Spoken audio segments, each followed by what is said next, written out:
dear students, in today's class, Accounting Not for Profit Organization, we are going to discuss the NCERT question number 15. NCERT question number 15. Question पहले समझने से पहले मैं आपको कुछ briefing कर देना चाहता हूँ। First of all, receipt and payment account, हमें नॉर्मली पता है कि जो हमारा रिसिप्ट एंड पेमेंट अकाउंट होता है वो कैश बेसिस पे बनता है, पॉइंट नंबर 1। और जो हमारा रिसिप्ट एंड पेमेंट अकाउंट होता है उसमें हमारी जितनी भी ट्रांजेक्शन है वो current year, previous year, next year, मतलब सारे टाइप के ट्रांजेक्शन उसमें इंक्लूड होते हैं। रिसिप्ट एंड पेमेंट अकाउंट में कभी भी नॉन कैश ट्रांजेक्शन हम रिकॉर्ड नहीं करते हैं। ठीक है बच्चों।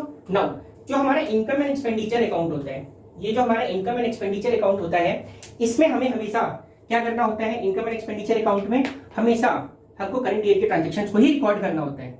इस बात को आप हमेशा ध्यान में रखिएगा कि जो भी हमारा इनकम एंड एक्सपेंडिचर अकाउंट है इसमें हमें करंट ईयर की ट्रांजेक्शन को ही रिकॉर्ड करना है। और जब कभी भी क्वेश्चन आपसे इनकम एंड एक्सपेंडिचर अकाउंट बनाने के लिए बोलता है और बैलेंस शीट बनाने के लिए बोलता है on the basis of receipt and payment account, उसमें हमें कैपिटल फंड की रिक्वायरमेंट होती है, जिसके लिए हम क्या बनाते हैं? Opening balance sheet. आइए बच्चों, अब हम डिस्कस करते हैं एनसीईआरटी क्वेश्चन नंबर 15, जो कि आप लोग की स्क्रीन पर है। और उससे पहले एक चीज मैं आपसे और रिक्वेस्ट करूंगा, इस क्वेश्चन को समझने से पहले आप अपनी बुक को अपने सामने जरूर रखिएगा, नहीं तो क्वेश्चन का स्क्रीनशॉट जरूर ले लीजिएगा ताकि क्वेश्चन आपको बहुत अच्छे तरीके से समझ में आ सके। ठीक है बच्चों। सो क्वेश्चन क्या बोल रहे हैं, सबसे पहले उस चीज को समझ लेते हैं। First of all, receipt and payment account for the year ending 31 दिसंबर 2017। क्या बोला? 31 दिसंबर 2017। इसमें सबसे पहले हमको ये समझना होगा कि ये कौन सा फाइनेंशियल ईयर है। दिसंबर 2017 मींस 1 जनवरी 2017 से ये 31 दिसंबर 2017 का फाइनेंशियल ईयर है। ये बात क्लियर हो गया? ठीक है। उसके बाद जिस तरीके से मैं आपको समझा रहा हूं आपको बिल्कुल उसी तरीके से करना होगा। सबसे पहले आप क्या करेंगे? रिसिप्ट एंड पेमेंट अकाउंट देखेंगे। Receipt and payment account and adjustment. सबसे पहले हम एडजस्टमेंट पे आते हैं। आपने एडजस्टमेंट पे देखोगे तो सबसे पहले एडजस्टमेंट में पॉइंट नंबर 1 आपको गिवन है आउटस्टैंडिंग सब्सक्रिप्शन। क्या लिखा हुआ है मैं आपके लिए पढ़ देता हूं। इसमें लिखा हुआ है subscription for 2017 still owing worth 7000, means outstanding subscription at the end आपको गिवन है। ये पॉइंट नंबर 1 आपका एडजस्टमेंट है। इसका मीनिंग क्या हुआ कि आपको रिसिप्ट एंड पेमेंट अकाउंट में सब्सक्रिप्शन को टिक कर लेना, नहीं तो अंडरलाइन कर लेना। अंडरलाइन करने का मतलब हुआ कि सब्सक्रिप्शन से रिलेटेड आपको क्वेश्चन में एडजस्टमेंट गिवन है। उसी तरीके से अगर आप देखेंगे तो अक्रूड इंटरेस्ट गिवन है। अब ये अक्रूड इंटरेस्ट क्या होता है सर? बच्चों, अक्रूड इंटरेस्ट वो इंटरेस्ट होता है जो अभी तक हमको मिला नहीं है, मतलब मिलना तो है लेकिन मिला नहीं है, उसको हम लोग बोलते हैं अक्रूड इंटरेस्ट। और ये अक्रूड इंटरेस्ट किस पे बना? डिफेंस बॉन्ड पे बना। तो अब आप क्या करोगे? रिसिप्ट एंड पेमेंट अकाउंट में जाकर के डिफेंस बॉन्ड को अंडरलाइन कर लोगे। ठीक है बच्चों। उसके बाद ये क्या बोलता है कि rent still owing was 1000, means हमारा आउटस्टैंडिंग रेंट है जो कि हमने अभी पे नहीं किया, हमको अभी पे करना है।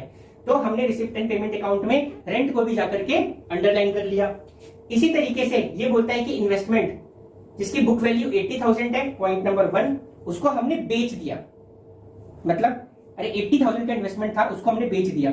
आप क्या करिएगा? रिसिप्ट एंड पेमेंट अकाउंट में जाइएगा, जहां जहां पे इन्वेस्टमेंट होगा उसको आप अंडरलाइन कर लीजिएगा। Furniture receipt and payment account में जाके क्या करना है? अंडरलाइन करना है। ठीक है। Prepaid salary receipt and payment account में पेमेंट साइड में आपको प्रीपेड सैलरी भी गिवन होगा, इसको भी आपने क्या कर लिया? अंडरलाइन कर लिया। चलिए अब हम क्वेश्चन को समझते हैं कि क्वेश्चन हमको किस तरीके से प्रोसेस करना है। देखिए, अंडरलाइन करने से आपको एक बेनिफिट ये हो रहा है कि अब आप कभी भी कंफ्यूज नहीं करेंगे कि कौन कौन से एडजस्टमेंट आपको करने हैं या मिलाने हैं। ठीक है, ये चीज हो गया। नाउ सबसे पहले मैं आपको क्या करता हूं कि इनकम साइड की डिटेल को खत्म करते हैं। पॉइंट नंबर 1 अगर आप देखेंगे तो आपके पास क्वेश्चन नंबर 15 में सबसे पहले कैश का ओपनिंग बैलेंस है, बैंक का ओपनिंग बैलेंस है। तो कैश का opening balance opening balance sheet में, बैंक का opening balance opening balance sheet में। सो यहां पर आप लिखेंगे cash in hand, cash at bank. इसी तरीके से क्लोजिंग बैलेंस भी गिवन है, तो closing means closing balance sheet, cash in hand, cash at bank. कितना है? 14,000, 60,000। लिखिए यहां पर बच्चों लोग 14,000 और 60,000। Closing balance 10,900 and 30,000। बात क्लियर हो गया? मीन्स हमने ओपनिंग और क्लोजिंग को लिख दिया। अब हमें बोल रहे हैं सब्सक्रिप्शन। सब्सक्रिप्शन पॉइंट नंबर 1 आपको क्या गिवन है? Subscription in the beginning given है। तो हमारा आउटस्टैंडिंग सब्सक्रिप्शन बिगनिंग में कितना गिवन है बच्चों? 5000। तो हमने बिगनिंग में कितना लिख दिया? 5000। करंट ईयर का सब्सक्रिप्शन आपको 83,000 गिवन है, करंट ईयर का सब्सक्रिप्शन। तो ये जो 2017 का सब्सक्रिप्शन है दैट इज 83,000, ये हम यहां पर लिखेंगे बाय सब्सक्रिप्शन, बाय सब्सक्रिप्शन। कितना बच्चों? 83,000। अब जैसे ही आप आते हो तो और क्या गिवन है? 2018 का प्रीपेड सब्सक्रिप्शन। प्रीपेड सब्सक्रिप्शन क्या होता है इसको समझना जरूरी है। आप एक बात समझिए, जैसे कि मोबाइल फोन होता है, मोबाइल फोन का आपने रिचार्ज किया, मोबाइल फोन का आपने क्या किया? रिचार्ज किया। आपने किसी कंपनी को एडवांस में पेमेंट कर दिया, अब आप उसकी सर्विसेज को यूटिलाइज कर रहे हैं। इसी तरीके से सब्सक्रिप्शन मींस क्या होता है? सब्सक्रिप्शन का मतलब होता है इनकम आना है। किसी ने हमें ऑलरेडी सब्सक्रिप्शन एडवांस में पे कर दिया, और ये जो सब्सक्रिप्शन हमको एडवांस में पे किया है ये हमको पे किया है 2018 का।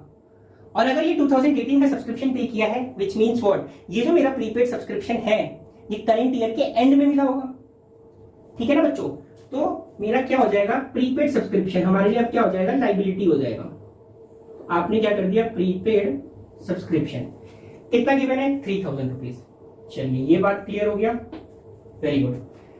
अब आप एडजस्टमेंट में देखिए, एडजस्टमेंट में क्या बोलते हैं कि 7,000 आपका outstanding subscription at the end है, मींस क्लोजिंग बैलेंस शीट। तो आपने क्या किया? आउटस्टैंडिंग सब्सक्रिप्शन, मैंने SUB लिखा है, आप पूरा कंप्लीट लिखेंगे। आउटस्टैंडिंग सब्सक्रिप्शन 7,000, और हमें ये पता है कि outstanding subscription at the end को हम क्या करते हैं? प्लस करते हैं।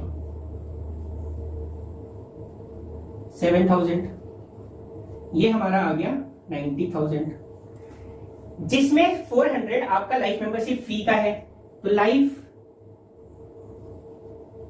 Membership fee, life membership fee हमारे लिए क्या होता है? लाइबिलिटी होता है। तो ये हमने यहां पर 400 लिख दिया, और यहां से इसको हम क्या करेंगे? लेस करेंगे। लाइफ मेंबरशिप फी कितना? 400। जब आपने इसको लेस किया तो आपका आएगा 89,600। बात क्लियर है? देखिए साथ साथ में हम एडजस्टमेंट की पोस्टिंग भी करते जा रहे हैं। जो सब्सक्रिप्शन में आ रहा है उसको मैं सब्सक्रिप्शन में डाल दिया, जो बिगनिंग में गया उसको बिगनिंग में डाला, जो क्लोजिंग में आ रहा है उसको क्लोजिंग में डाल दिया। हमारा सब्सक्रिप्शन का टेंशन खत्म। नाउ इसने बोला सेल ऑफ इन्वेस्टमेंट 90,000। ये जो 80,000 का इन्वेस्टमेंट है उसको हमने 90,000 पे बेचा, 80 का 90 पे बेचा, 80 का 90 पे बेचा मतलब 10,000 का प्रॉफिट। मींस प्रॉफिट हमारे लिए इनकम होता है। तो by profit on sale of investment कितना? 90,000 माइनस 80,000 दैट इज 10,000। क्लियर है? क्लियर है। उस पे हमें इंटरेस्ट मिला, तो बाय इंटरेस्ट कितने का मिला? 2,000। तो वो भी हमारे लिए क्या हो गया? इनकम। इंटरेस्ट ऑन इन्वेस्टमेंट कितने का? 2,000। स्टूडेंट अब एक बात आप बहुत ध्यान से समझिएगा, हमारे पास हमने 80,000 का इन्वेस्टमेंट को सेल आउट किया 90,000 पे, तो मुझे प्रॉफिट आया। प्रॉफिट हम लिखते हैं इनकम साइड में। व्हाट इफ अगर मैं इसको 70,000 पे बेचता तो 70,000 का मुझे क्या होता? लॉस होता। अगर लॉस होता तो मैं इसको यहां पे एक्सपेंडिचर साइड में दिखाता। ये बात क्लियर है? नाउ क्लोजिंग इन्वेस्टमेंट हमारे पास है 30,000, तो हमने यहां पर लिख दिया इन्वेस्टमेंट कितना? 30। क्लोजिंग इन्वेस्टमेंट हमारा कितना हो गया? 30,000। ठीक है, 80 प्लस 30 करोगे इट विल कम 1,10,000। क्यों किया मैंने ऐसा? एक बात आप समझिएगा, अगर मेरे पास कुछ होगा, अगर मेरे पास कुछ होगा तभी तो मैं उसको बेचूंगा। फॉर एग्जाम्पल आप सपोज करिए ये मेरे पास मार्कर है, ठीक है, ये मेरी एक असेट्स है। स्टार्टिंग में मेरे पास 5 मार्कर थे, 3 को मैंने बेचा, बचा मेरे पास 2। ये जो 2 मेरे पास बचा वो मेरा हो गया क्लोजिंग। लेकिन स्टार्टिंग में कितने थे 5, तो ये मेरा क्या हो गया, ओपनिंग हो गया। तो मीन्स 80 + 30 110 मीन्स हमारा इन्वेस्टमेंट ओपनिंग बैलेंस कितना,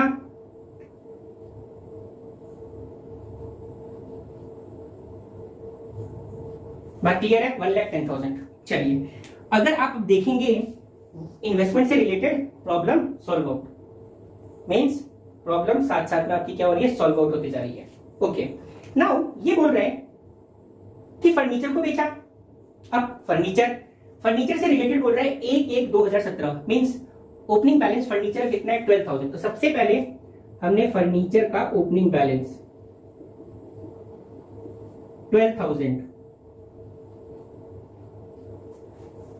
बहुत सही, ओपनिंग बैलेंस शीट में चला गया। अब आप रिसिप्ट एंड पेमेंट साइड में आते हो तो पेमेंट में आपने देखा कि फर्नीचर 20,000 का परचेज भी किया है। पहले आपके पास 12,000 का फर्नीचर था, फिर आपने परचेज किया तो कितना हो गया, 32,000। 32,000 में बोलता है कि 3,000 का फर्नीचर आपने 3,200 पे बेच दिया। मींस क्या हुआ, अब ये क्या चक्कर है, अरे बच्चों ये इसका मतलब ये हुआ कि जो 3,000 का फर्नीचर है आपने 3,200 में बेच दिया, मींस 200 का प्रॉफिट। तो by profit on sale of furniture कितने का, 200 का। अब हमें फर्नीचर का क्लोजिंग बैलेंस निकालना है, तो फर्नीचर का ओपनिंग बैलेंस 12,000, परचेज करने से क्या हुआ, आपके स्टॉक में फर्नीचर ऐड हुआ 20,000 कम्स 32,000।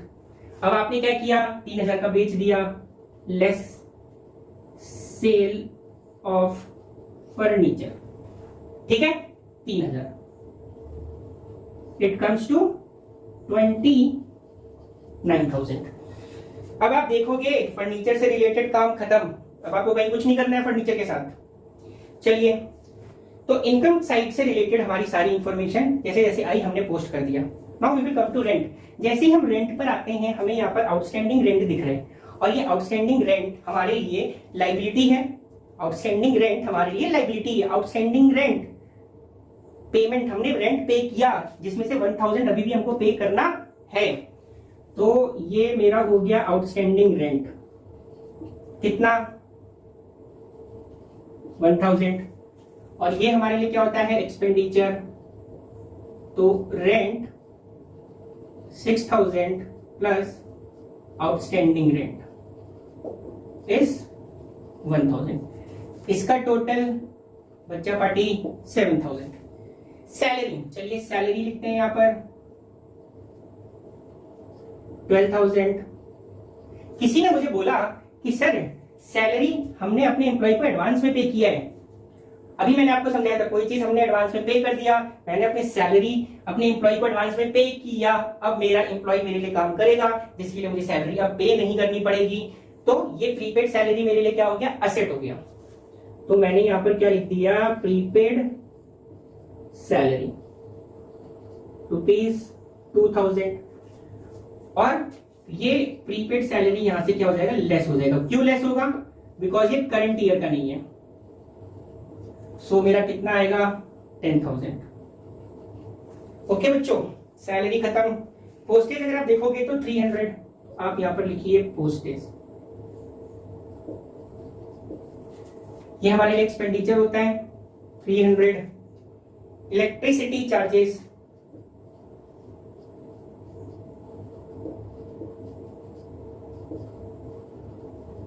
कितने का है स्टूडेंट, 6,000, ठीक है। इलेक्ट्रिसिटी चार्जेस, फर्नीचर का काम हम खत्म कर चुके हैं। बुक हमारे लिए असेट होता है और बुक से रिलेटेड कोई भी इंफॉर्मेशन नहीं है, तो आप सीधे सीधे बुक को क्या करोगे, यहां पर 3,000 दिखा दोगे।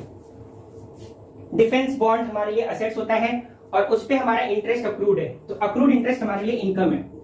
तो यहां पर by accrued interest on dB. DB मतलब डिफेंस बॉन्ड, आपको पूरा लिखना है।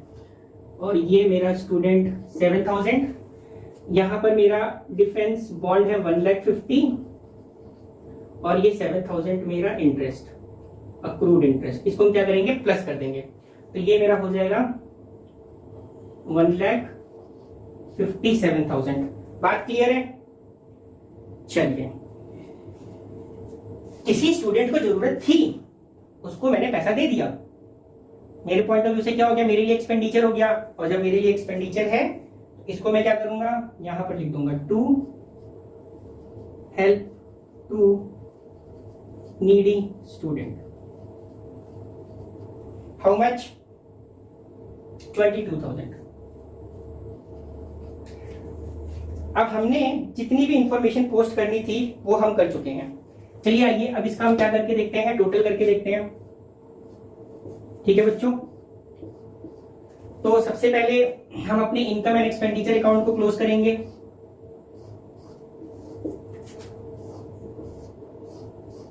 चलिए करते हैं। सी, बहुत सिंपल तरीके से करते हैं।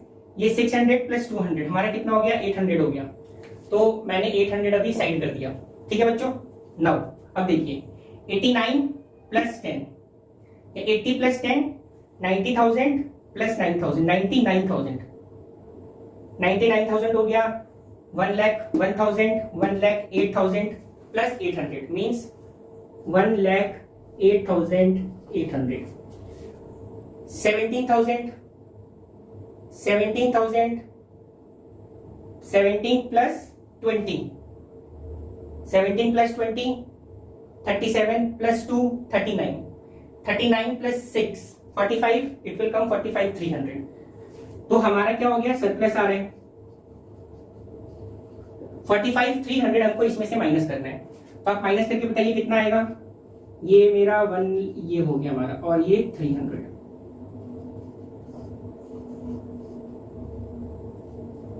चलिए आंसर एक बार मैच कर लेते हैं। हमारा 63,500 यस, हमारा 63,500 आ रहा है। ये जो हमारा 63,500 है, इसको हम क्या करेंगे, यहां पर लिखेंगे सरप्लस, और ये हमारा हो गया 63,500। बात क्लियर है स्टूडेंट? नाउ इसको टोटल करके देख लेते हैं। दैट इज 60 प्लस 14 74 79 79 और 12 दैट इज 91,000 91,000 प्लस 1,10,000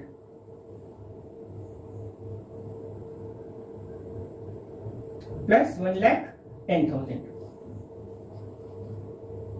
सो हमारा जो ये आ रहा है कैपिटल फंड, ये हमारा आ रहा है बच्चों 201,000 201,000। सो ये हमारा क्या हो गया, कैपिटल फंड हो गया 201,000। और कैपिटल फंड कहां पे जाता है, कैपिटल फंड हमारा लाइबिलिटी में जाता है। Capital fund how much, clear है? चलो अब इसका एडिशन करके देखते हैं हमारा आंसर मैच कर रहा है कि नहीं कर रहा है। सो 3,400 4,400 और 63,500 63,500 4,400। सो 67,900 0,0,0,1,02। So 0,098. So it is coming 2,68,900. Let me check the answer. Exactly, it is coming 2,68,900. तो 2,68,900 ये हमारा हो गया। क्लियर है? चलिए लाइबिलिटी तो हमारा मैच कर रहा है। अब इसको देखते हैं करके। अब ये हमारा मैच करता है कि नहीं करता है। अगर हम इन दोनों को ऐड करते हैं सो इट विल कम 40,900। तो हमारा ये कितना हो गया 40,900। अब 37,000 और ऐड करते हैं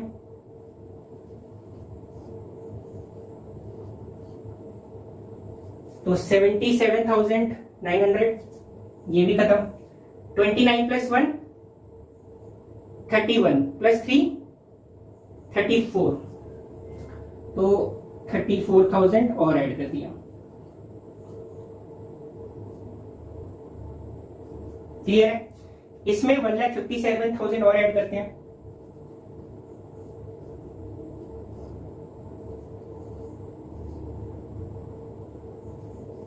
so, इधर भी हमारा कितना आ रहा है 268,900। तो यहाँ पे आप देख रहे हो हमारा बैलेंस शीट क्या कर रहा है, मैच कर रहा है। ठीक है बच्चों, तो इस तरीके से आपको क्वेश्चन को क्या करना है, प्रोसेस करना है। आई होप ये क्वेश्चन आपको बहुत अच्छे तरीके से समझ में आया है। In case of any doubt क्या करना होगा, कमेंट बॉक्स में बता देना, इसमें कौन सा पॉइंट आपको समझ में नहीं आया, वो चीज मैं आपको अच्छे से एक्सप्लेन कर दूंगा। ठीक है बच्चों, सो ये आप आंसर को एक बार देख सकते हैं। ठीक है, so this is and for today's class. अगर ये वीडियो आपको पसंद आया है और इसके सारे कॉन्सेप्ट आपको क्लियर हुए हैं तो आप इस वीडियो को अपने फ्रेंड्स के बीच में भी शेयर कर सकते हैं ताकि वो भी इसका बेनिफिट ले सकें। Thank you student, thanks for watching the video.